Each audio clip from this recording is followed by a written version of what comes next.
Windy day just happened to be when Xcel leaders had to go before state regulators to explain why they shut off power to 50,000 Coloradans and how they might better communicate about it next time. Our Marshall Zellinger listened in and learned for the first time that Jefferson County's Emergency Operations Center went dark the day that Xcel turned off the lights.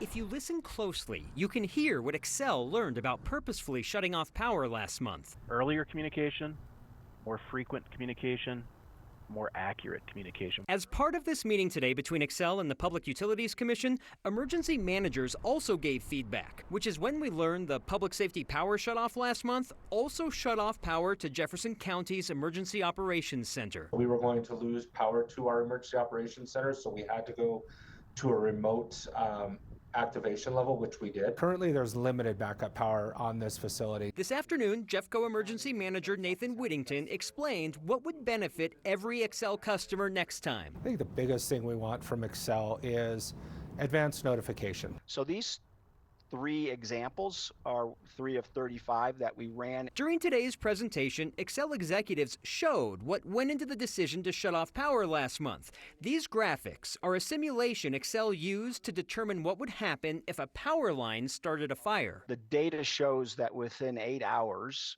an ignition at any one of these locations could reasonably be expected to burn thousands of acres, destroy between 100 and 700 buildings, and impact hundreds of individuals. Future power shutoffs will come with additional warning from Xcel starting 2 to 3 days before it happens. One of the commissioners asked about using reverse notification, similar to an Amber Alert or weather warning. Shutting off power does not fit the criteria for that type of alert. The Wireless Emergency Alert System, WEA, is really intended for life safety, immediate threat. The last thing we want to do is over-notify or over-alert individuals to where they shut the alerts off. Quick reminder to opt into your county's emergency notification system because that may be one way they communicate in the future. I'll point out that Larimer County had a different situation altogether. Their emergency operations manager explained 18 hours notice and seamless communication with Xcel. As part of today's presentation, Xcel said it would reach out to all residential customers this month to let them know they can opt into a medical certification program. In terms of power shutoffs, I believe it means if you opt in, they'll know you exist and maybe take your area into account when deciding if a power shutoff is prudent.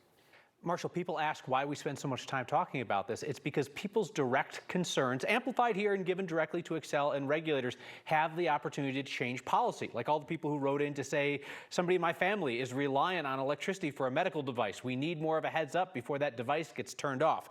Another question that we've received from people, why neighborhoods with buried lines were impacted by the wind shutoff. Xcel talked about that and said one of the solutions would be to bury more lines in needy areas where they might have to do power shutoffs, but they also showed graphics that showed neighborhoods that have underground lines are serviced somewhere along the line by an overhead line. So I guess the solution to that would be if you can go back far enough and bury the overheads, then it wouldn't be a problem, but I don't know how simple that is. Yeah, that gets astonishingly expensive. Marshall, thank you.